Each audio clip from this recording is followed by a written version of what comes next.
Kim Dae-ho crawled through the narrow metal tunnel beneath Sector 7, his flashlight cutting through the darkness ahead. The air tasted stale and metallic. His work suit was already soaked with sweat, and he had been down here for 3 hours, trying to fix another broken pipe in the oxygen system. The moon settlement of Luna Base Harmony was dying. Dae-ho knew it. Everyone knew it. But nobody wanted to say it out loud. What had once been home to 50,000 people now housed barely 3,000 souls.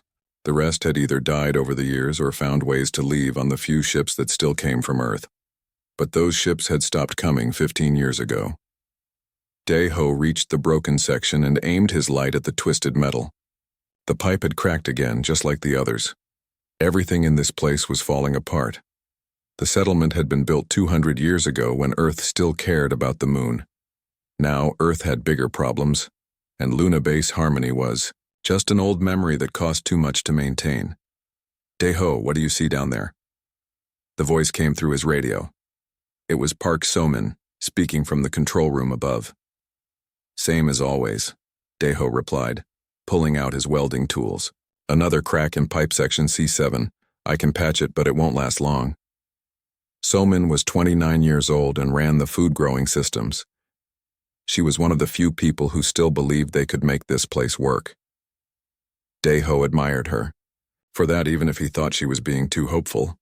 How long do you think it will hold? So-min asked. Dae-ho examined the crack more closely. The metal around it looked weak and old. Maybe 2 months if we're lucky, maybe less. He heard So-min sigh through the radio. They both knew what that meant. Without working oxygen pipes, people would die. They had replacement parts, but not many. Soon they would run out completely. Dae-ho started his welding torch and began working on the crack. The bright flame made shadows dance on the tunnel walls. As he worked, he tried not to think about how many more pipes would break before they could fix them all. The settlement had 3 main sectors that were still working. Sector 7 housed most of the people. Sector 12 had the food-growing areas that So-min managed. Sector 3 had the main power systems and the communication equipment. The other sectors had been shut down years ago to save power. Lee Jun-woo ran the whole settlement now. He was 42 and had been the communications officer when Earth still talked to them. Now he spent his days making hard choices about where to use their limited resources. Dae-ho respected Jun-woo, but the man had become bitter over the years. He no longer believed help would come from Earth. We're on our own, Jun-woo would say during the weekly meetings. Earth has forgotten us. We need to accept that and plan accordingly. Dae-ho finished welding the crack and tested the seal. It looked solid enough. He packed up his tools and started crawling back through the tunnel toward the access ladder. As he moved, his light caught something strange on his scanner. The device on his belt was beeping softly. It detected energy sources, which helped him find electrical problems in the walls and pipes. But this signal was different. It was coming from below, much deeper than any of their systems went. Dae-ho stopped crawling and looked at the scanner more carefully. The energy reading was faint but steady. It seemed to be coming from at least 50 meters below the tunnel floor. That was impossible. Their deepest systems only went down 20 meters. He tapped the scanner, thinking it might be broken. But the reading stayed the same. Something was down there, something that was giving off energy. So-min, are you still there? He said into his radio. Yes, I'm here. Did you finish the repair? Yes, but I'm getting a strange reading on my scanner. There's an energy source deep below this tunnel. Do we have any systems down there? There was a pause. Then So-min said, No, nothing goes that deep in Sector 7. Maybe your scanner is broken? Dae-ho frowned. The scanner was old, but it had always worked before. Maybe. I'll check it when I get back up. He continued crawling toward the ladder, but the energy reading stayed on his scanner. As he moved, the signal seemed to get stronger in some places and weaker in others. That meant whatever was down there was large, much larger than a simple power cell or broken wire. When Dae-ho finally climbed out of the tunnel, he was in the main maintenance room of Sector 7. The room was filled with pipes, control panels, and monitoring equipment. Most of the lights were dim to save power. So-min was waiting for him, along with 2 other maintenance workers. "How bad was the damage?" asked one of the workers, a young man named Bae Young-soo. "Not too bad this time," Dae-ho replied, pulling off his work gloves. "But it's going to happen again soon. The whole pipe system is wearing out." So-min looked worried. "Jun-woo wants to see you. He's in the communication center." Dae-ho nodded and headed for the door, but first he checked his scanner one more time. He was still getting the energy reading, even up here. Whatever was below them was definitely real. The communication center was in Sector 3, a 10-minute walk through the main corridors of the settlement. The halls were mostly empty now. Most people stayed in their rooms unless they had work to do. The walls were covered with old posters from the early days, showing happy families and promising a bright future on the moon. Now those posters looked like cruel jokes. Jun-woo was sitting at his desk when Dae-ho arrived. The older man looked tired. His hair had gone gray over the past few years, and he had deep lines around his eyes. "So-min says you fixed the oxygen pipe," Jun-woo said without looking up from his papers. "For now," Dae-ho replied, "but we need to start thinking about longer-term solutions." Jun-woo finally looked at him. "What kind of solutions? We've already shut down half the settlement. We're using less power than ever before. What else can we do?" Dae-ho hesitated. He wasn't sure if he should mention the energy reading yet. "I don't know, but there has to be something." "There isn't," Jun-woo said, firmly. "We have enough supplies to last maybe 6 more months. After that, we'll have to start making very hard choices about who stays and who goes." The words hung in the air between them. Dae-ho knew what Jun-woo meant. If they couldn't support 3,000 people, they would have to reduce that number somehow. "Maybe we should try contacting Earth again," Dae-ho suggested. Jun-woo shook his head. "I try every day, nobody answers. Either they can't hear us or they don't want to." Dae-ho left the communication center feeling heavier than when he had arrived. The settlement situation was worse than he had thought. 6 months wasn't very long. As he walked back to his quarters, he thought about the energy reading on his scanner. Maybe it was nothing. Maybe his equipment was just old and broken. But what if it wasn't? What if there was something down there that could help them? That night, Dae-ho couldn't sleep. He kept thinking about the energy signal. Finally, he got up and went back to the maintenance room. It was empty at this time of night. He took his scanner and went back down into the tunnel system.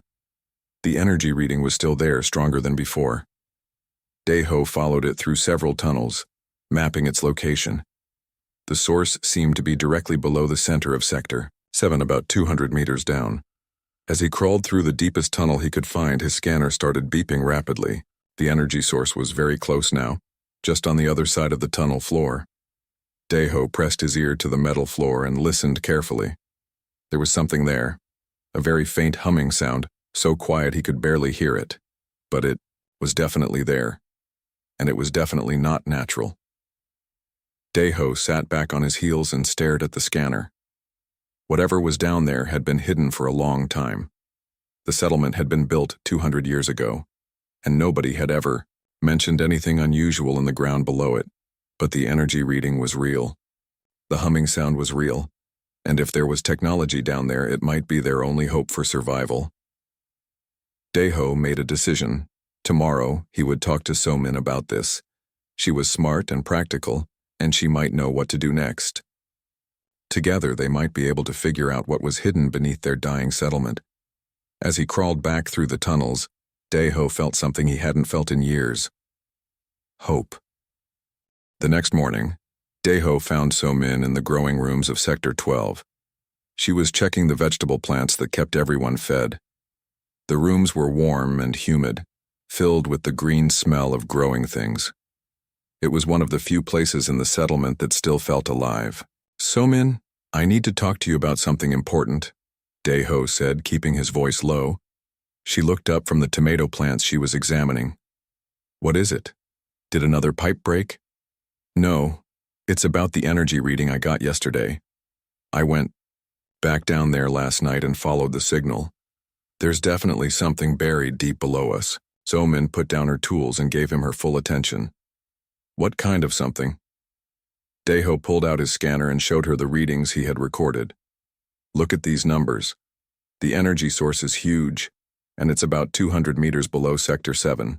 I could even hear it humming. So-min studied the scanner data carefully. She was good with technical things, almost as good as Daeho. This doesn't look like any of our equipment. The energy pattern is completely different. That's what I thought too. But what could it be? The settlement was built on empty ground. There shouldn't be anything down there. So-min was quiet for a moment, thinking. Then she said, "We need more people to help us figure this out. People we can trust." Daeho nodded. "Who do you think we should ask?" Choi Minho knows more about moon geology than anyone here. If there's something buried in the ground, he would be the best person to help us dig it up safely. Minho was 26 and had come to the moon 5 years ago to study rocks and soil. He was quiet and serious, but very smart. Daeho had worked with him before and liked him. "What about security?" Daeho asked. "If we're going to start digging, we should have someone to watch out for us." "Yoon Hae-jin," So-min said immediately. "She used to be head of security before they cut that department. She's tough, and she doesn't ask too many questions." Hae-jin was 31 and had been born on the moon. She knew the settlement better than almost anyone. After the security department was shut down, she had taken a job maintaining the air filters. But everyone still treated her like she was in charge of safety. "And we need someone good with computers," So-min continued. "Nam Ji-won worked on the main systems before they got old and started breaking down. She might be able to help us understand what we find." Ji-won was 38 and very quiet. She spent most of her time alone, trying to keep the settlement's ancient computers running. But she was the smartest person with technology that Daeho had ever met. "Do you think they'll help us?" Daeho asked. "If we explain what's at stake, yes, everyone knows we're running out of time. If there's even a small chance that something down there could help us, they'll want to try." So-min was right. When they talked to Minho that afternoon, he was very interested in the energy readings. He had never seen anything like them in his geological studies. "The moon's crust is pretty simple in this area," Minho explained as he looked at Daeho's scanner data. "There shouldn't be any natural energy sources this deep. If your readings are correct, someone put something down there on purpose. But who?" So-min asked. "And when?" Minho shook his head. "I don't know, but I have equipment that can help us find out.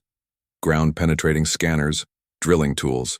If you're serious about this, I can help you map whatever is down there." Hae-jin was harder to convince. When they approached her in the filter maintenance room, she listened to their story with a suspicious expression. "So you want to start secretly digging beneath the settlement based on some energy readings that might be equipment problems?" she said. "It's not an equipment problem," Daeho insisted. "I've triple-checked everything. There's definitely something down there." Hae-jin was quiet for a long time. Then she said, "Even if you're right, what if whatever is down there is dangerous? What if it's the reason Earth stopped talking to us? What if it's the reason we can survive?" So-min countered, "We're going to be dead in 6 months anyway. At least this gives us a chance." Finally, Hae-jin nodded. "All right, but we do this carefully and quietly.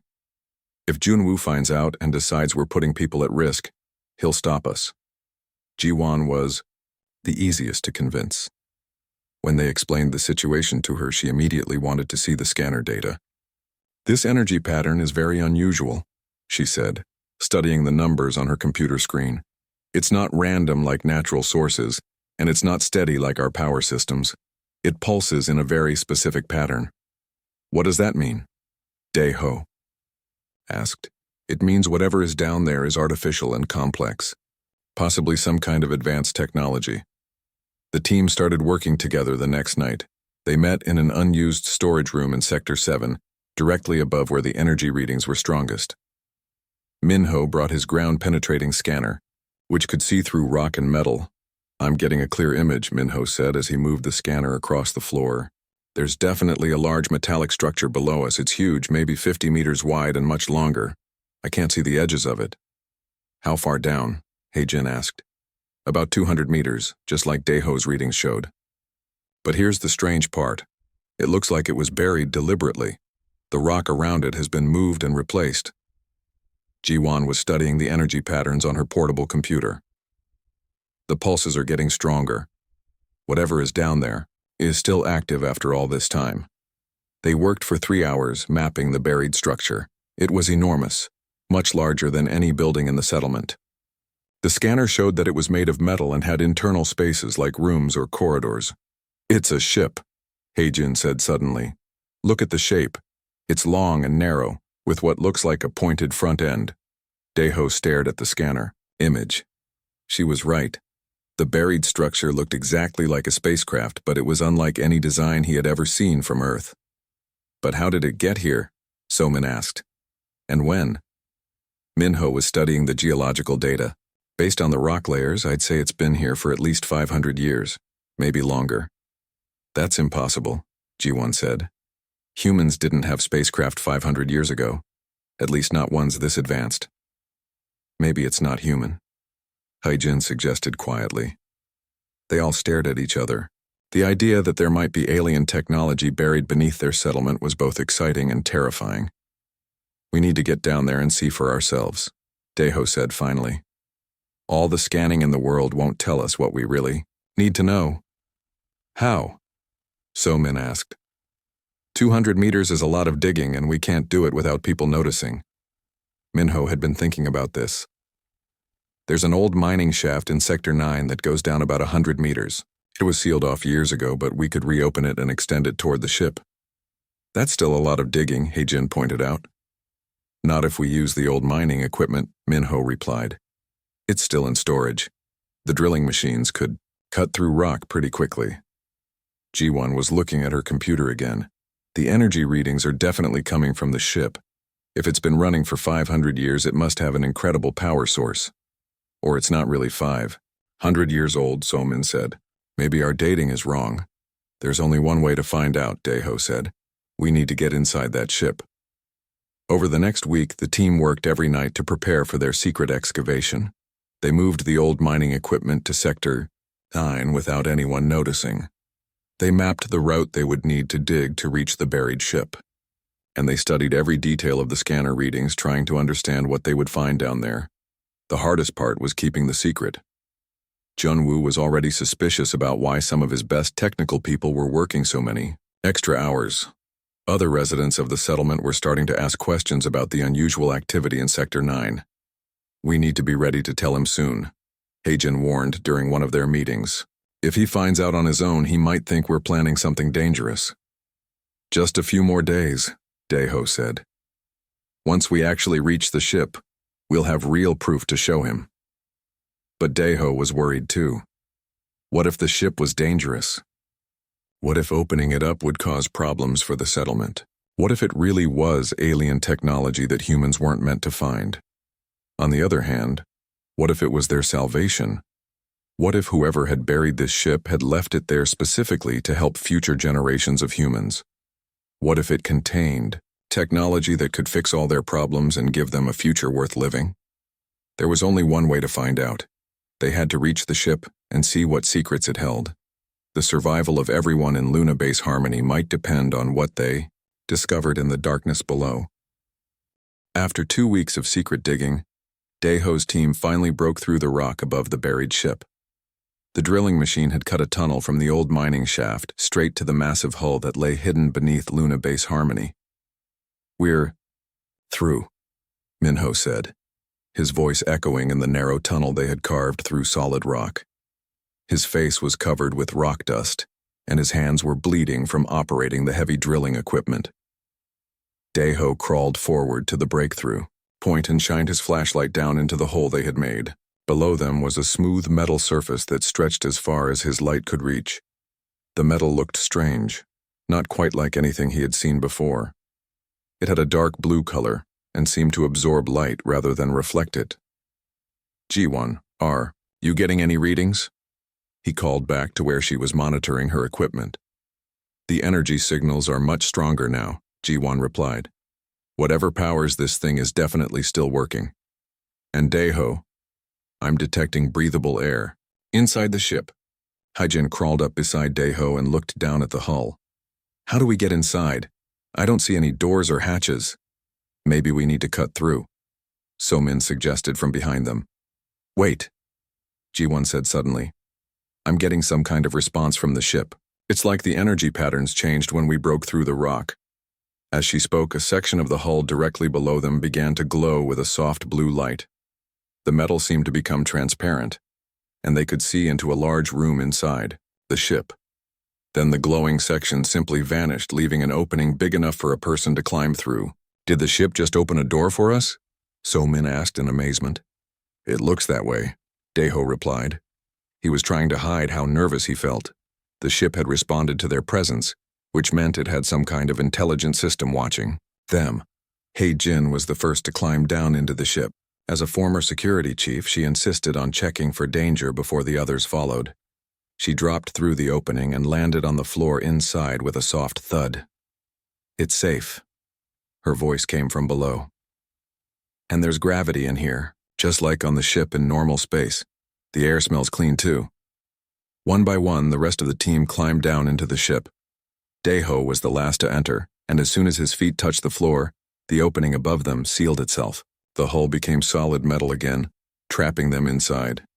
Don't panic, Ji-won said quickly as she noticed the worried looks on everyone's faces. My scanner shows that the opening can be reopened from this side. We're not trapped. The room they found themselves in was enormous. The ceiling was at least 20 meters high and the space was easily 100 meters long. But what amazed them most was that everything looked like it was designed for humans. The corridors were the right height. The doorways were the right size, and there were even handholds placed exactly where human hands would naturally reach. This isn't alien technology, Minho said as he examined the walls. This was definitely built by humans, but the materials and construction methods are far beyond anything I've ever seen. The walls were covered with panels that glowed softly, providing gentle light throughout the room. When Daeho touched one of the panels, text appeared on it in perfect Korean. Welcome aboard Heritage 1, the text read. Please proceed to the main control center for briefing and orientation. It knows our language, So-min said in wonder. How is that possible? More importantly, Hae-jin added, it's called Heritage 1. That's definitely a human name for a ship. They followed the lighted panels through several corridors, all of which were clean and in perfect condition. The ship felt alive around them. Air moved gently through vents in the walls. The floors were warm under their feet, and they could hear a very quiet humming sound that seemed to come from everywhere at once. After walking for 10 minutes, they reached what was obviously the main control center.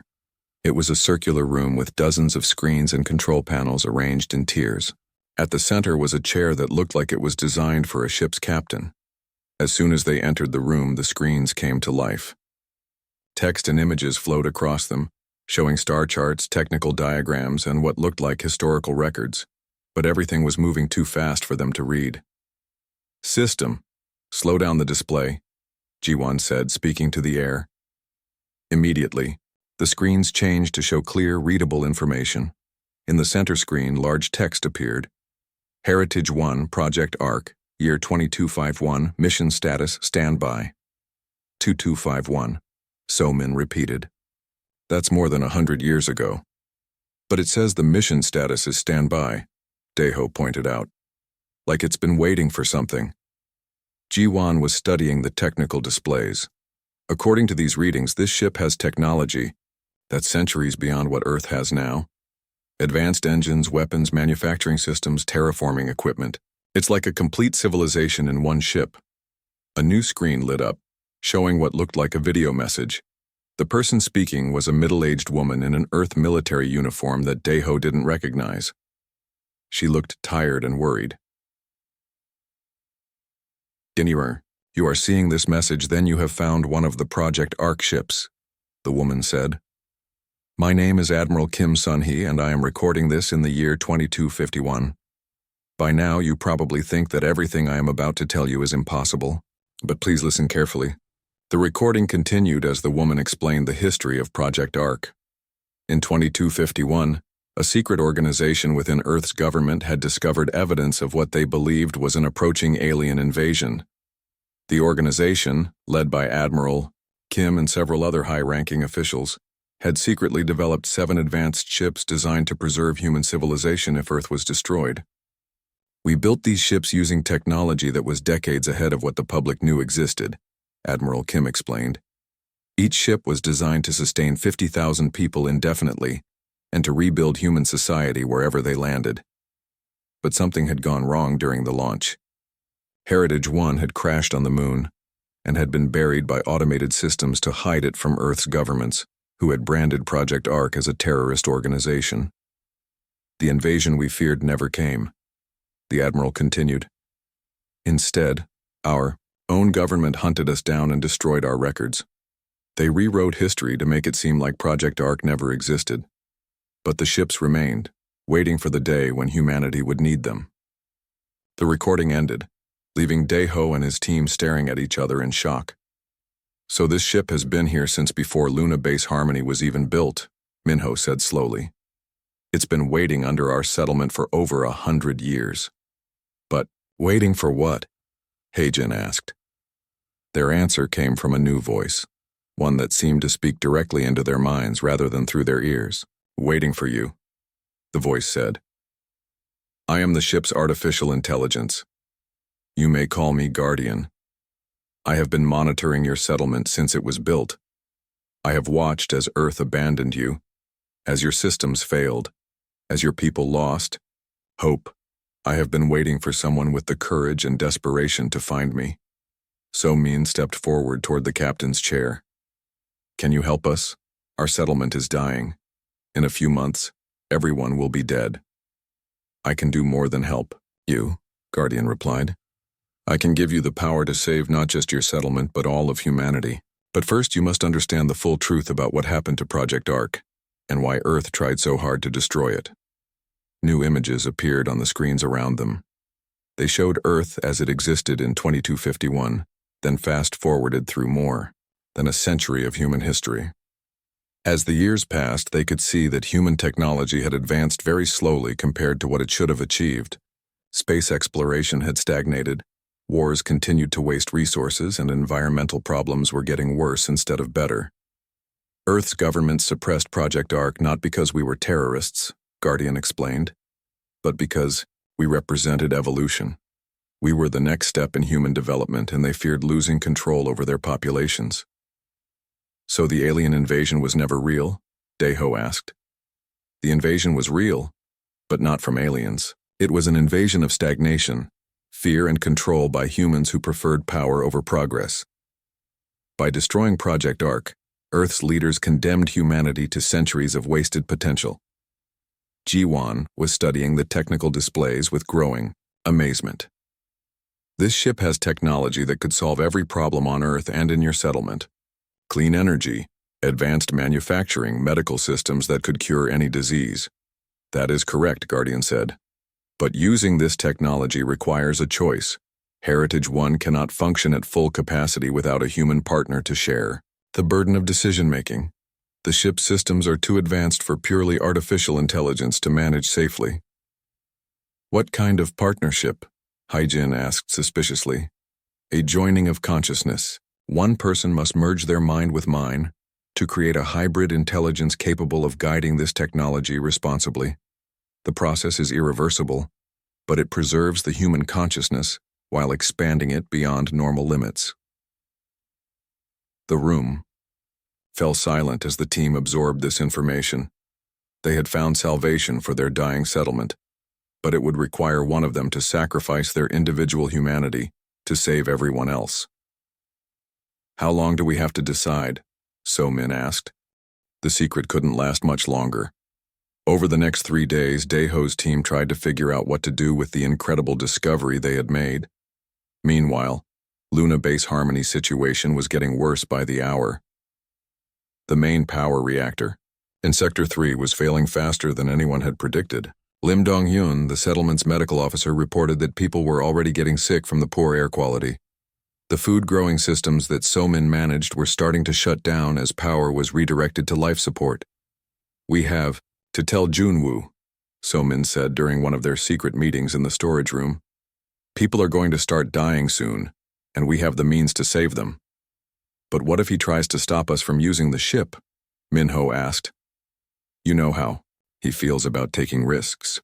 Heijin was cleaning her hands with a cloth. They were all dirty from their trips down to Heritage 1. He'll have to listen when he sees what that ship can do. Guardian showed us the medical systems yesterday. They could cure every sick person in the settlement in a matter of hours.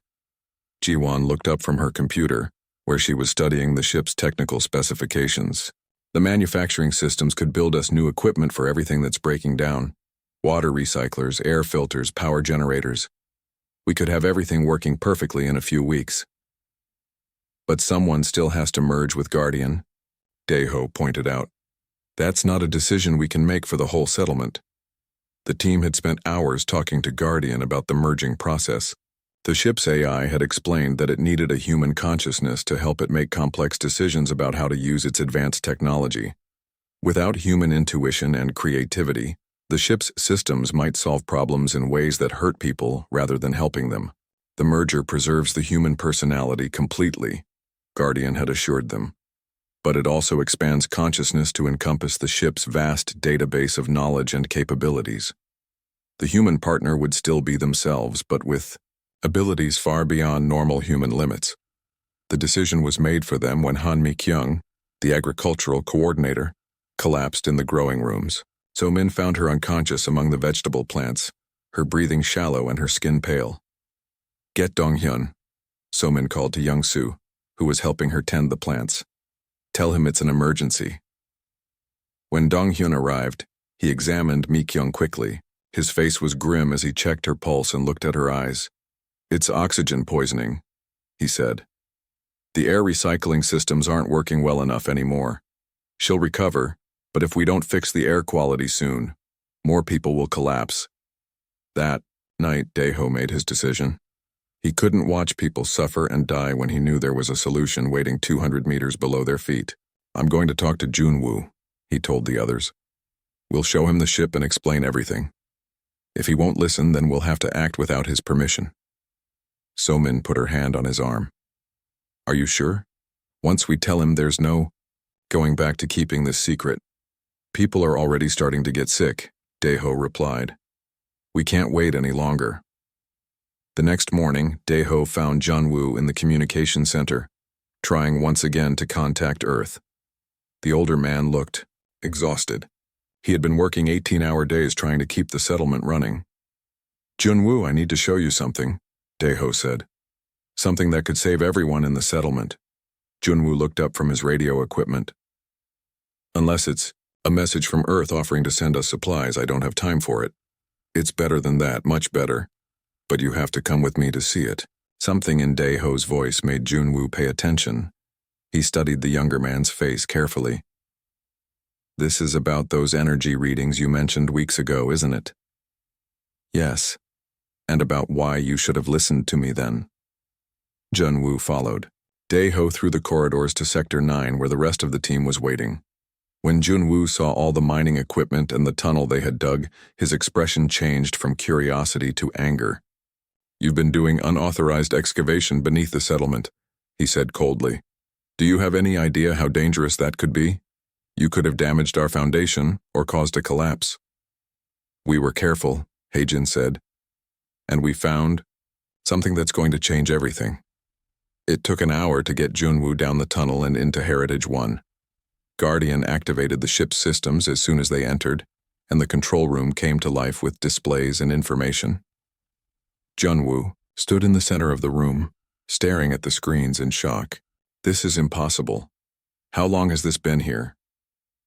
Since before Luna Base Harmony was built, G1 explained. It's been waiting for us. Guardian began explaining Project Arc to Junwoo, just as it had done for the others. The older man listened, in silence as the AI described the ship's capabilities and the choice they faced. You want someone to merge their consciousness with a machine, Junwoo said when Guardian finished. That's not saving humanity. That's destroying it. The human consciousness is preserved and expanded, Guardian replied patiently. The merged individual would still be completely human, but with access to knowledge and abilities that could ensure humanity's survival and growth. Junwoo shook his head. I won't allow it. This technology is too dangerous. We'll find another way to solve our problems. What other way? So Min asked angrily. People are already getting sick. In 2 months, everyone will be dead. This ship can save us all. At the cost of someone's humanity, Junwoo replied. That's not a price I'm willing to pay. The argument continued for hours. Junwoo refused to consider using Heritage One's technology, insisting it was too risky. He ordered the team to seal up the tunnel and never mention the ship to anyone else. That's an order, he said firmly. If I hear that any of you have talked about this or tried to access the ship again, I'll have you confined to quarters. But, as they climbed back to the surface, Daeho knew that Junwoo's order was impossible to follow. Mi-kyung was not the only person getting sick. The settlement's life support systems were failing so quickly that they might not even have 2 months left. That night, the team met in secret one more time. We have to act, Haeho said, with or without Junwoo's permission. He'll try to stop us, Haejin pointed out. Then we don't tell him until it's too late for him to interfere, Daeho replied. We go down to the ship, complete the merger, and start fixing the settlement's problems. Once people see that it works, Junwoo will have to accept it. But who's going to merge with Guardian? So-min asked. We can't make that decision for someone else. Daeho had been thinking about this question for days. The merger would save everyone in the settlement, but it would fundamentally change whoever volunteered. They would still be human, but they would also be something more. Something new. I'll do it, he said quietly. The others stared at him. Daeho, are you sure? So-min asked. Guardian said the process is irreversible. You'd never be able to go back to being just human again. I'm sure, Daeho replied. I've spent my whole adult life trying to keep this place running, trying to fix things that are too broken to be fixed. If merging with Guardian gives me the ability to actually save everyone instead of just delaying the inevitable, then that's what I want to do. Minho leaned forward. What if something goes wrong? What if the merger doesn't work the way Guardian says it will? Then at least we tried, Daeho said. But if we don't try, everyone dies anyway. They spent the rest of the night planning. They would need to move quickly once they started, because Junwoo would try to stop them as soon as he realized what was happening. They would also need to be prepared to deal with the settlement's reaction when people learned about Heritage One. Some people will be grateful, So-min said, but others will be scared of the technology, especially if they find out someone had to merge with a machine to make it work. That's why we have to show results immediately, Ji-won added. If we can fix the life support systems and make people feel safe again, they'll accept the changes. As dawn approached, the team made their final preparations. In a few hours, they would return to Heritage One and begin the process that would either save Luna Base Harmony or destroy what was left of their community. Daeho knew there was no guarantee that his plan would work. The merger might fail, Junwoo might find a way to stop them, or the settlement's residents might reject the alien technology completely. But he also knew that doing nothing would certainly result in everyone's death. The choice between certain death and uncertain salvation was easy to make. As he walked back to his quarters to get a few hours of sleep before the most important day of his life, Daeho thought about what it would mean to merge with Guardian. He would still be himself, but he would also be responsible for guiding technology that could reshape humanity's future. It was a heavy responsibility, but it was also an incredible opportunity. If the merger worked, he would have the power to not just save Luna Base Harmony, but to help humanity reach its true potential among the stars. The sun was rising over the lunar landscape as Daeho closed his eyes and tried to rest. In a few hours, everything would change forever. The merger began at dawn. Daeho sat in the captain's chair at the center of Heritage One's control room, surrounded by his friends and the soft glow of the ship's systems. Guardian had explained the process carefully, but nobody really knew what to expect. The connection will be gradual. Guardian's voice filled the room. First, you will feel my presence in your mind. Then, slowly, you will gain access to the ship's systems and knowledge. Your consciousness will expand, but your personality and memories will remain intact. Daeho nodded, trying to stay calm. I'm ready, The chair began to warm beneath him, and he felt a gentle tingling sensation spreading through his body. It started at the base of his skull and moved down his spine, then out through his arms and legs. It wasn't painful, just strange, like electricity flowing through water. Then Guardian's presence touched his mind. At first, it was overwhelming. Deho suddenly had access to vast amounts of information about the ship, its history, its capabilities, and the technology of Project Ark. He saw star charts showing the locations of the other 6 Ark ships scattered across human space. He understood how the ship's engines worked, how its manufacturing systems could create anything they needed, and how its medical systems could cure diseases that Earth's doctors had never even dreamed of treating. But more than that, he began to understand humanity's true potential. We were meant for so much more, he said, his voice carrying new depth and certainty. Earth's governments held us back for centuries, keeping us confined to one system when we could have spread across the galaxy. Soman stepped closer to the chair. Deho, are you still you? He looked at her and smiled. It was still Deho's smile, but there was something more in his eyes now. Wisdom, power, and an infinite sense of possibility. I'm still me, he said. But I'm also more than I was before. I can see solutions to problems I never even knew existed, and I can feel the ship responding to my thoughts. Around them, heritage. One was coming to life. Systems that had been dormant for over a century began activating. The ship's hull, buried beneath 200 meters of rock, started to glow with energy.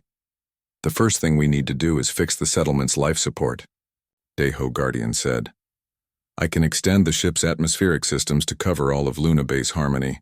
Clean air, perfect temperature control, and unlimited power from the ship's fusion reactors. He placed his hands on the control panels, and immediately the ship began working. Invisible fields of energy extended up through the rock to the settlement, above. Within minutes, the air in every room of Luna Base Harmony became cleaner and fresher than it had been in years. It's working, G1 said, checking her instruments. The atmospheric readings throughout the settlement are improving rapidly, but their celebration was interrupted by Junwoo's voice on the communication system. He had discovered their absence and figured out what they were doing. This is Junwoo to all residents of Luna Base Harmony. His voice echoed through the corridors, above them.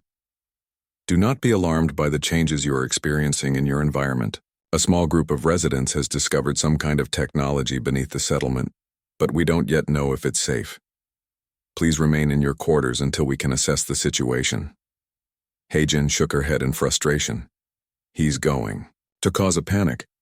People will think we're under attack or something. No, Deho Guardian said calmly.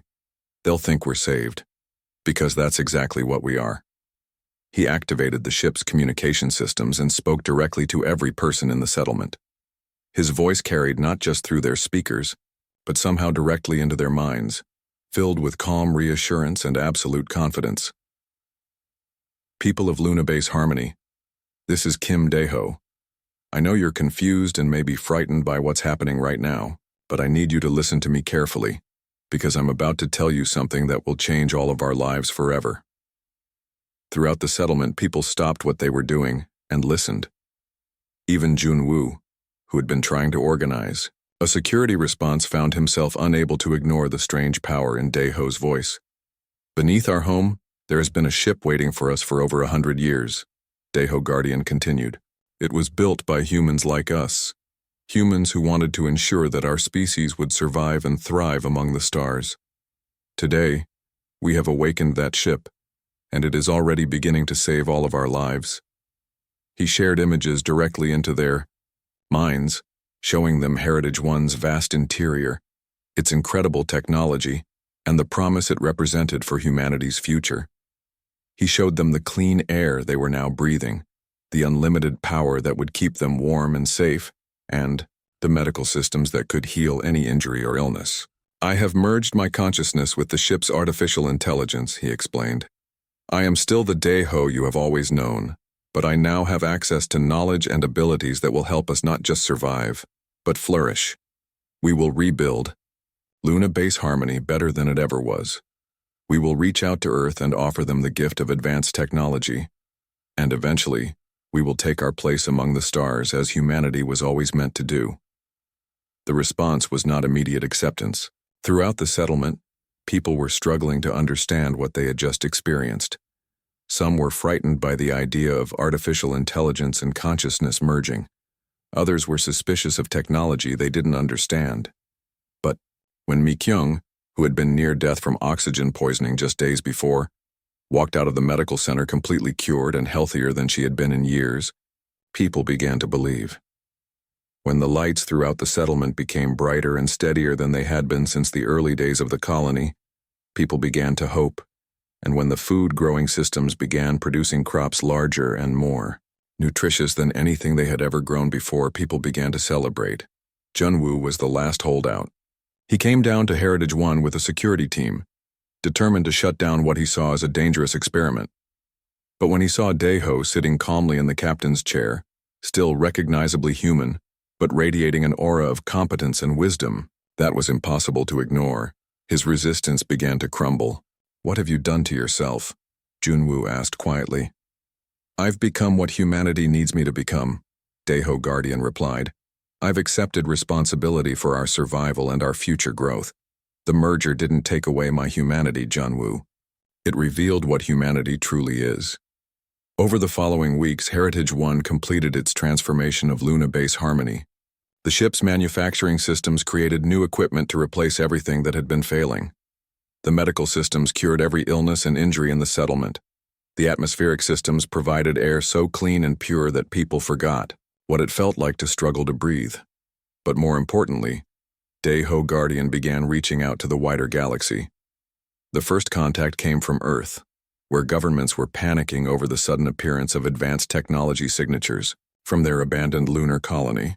Military ships arrived expecting to find an alien invasion, but instead found Luna Base Harmony transformed into a gleaming example of what human civilization could achieve. "We offer partnership, not conquest," Daeho Guardian told Earth's representatives when they demanded to know what was happening. Heritage 1's technology can solve Earth's environmental problems, cure its diseases, and provide unlimited clean energy. All we ask in return is recognition that humanity's future lies among the stars, not confined to a single world. The negotiations were complex and sometimes hostile. Earth's governments were reluctant to give up their control over human expansion.